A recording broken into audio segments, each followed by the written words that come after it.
الحمد لله. نبع السخاء. صفوان بن أمية كان يبغض الحبيب صلى الله عليه وسلم، أسلم ولا زال من المؤلفة قلوبهم. كيف انقلب بغضه للحبيب صلى الله عليه وسلم حبا؟ قال: لا زال يعطيني.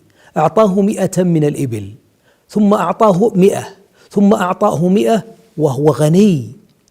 قال: ولا زال يعطيني حتى أصبح أحب الناس إلي.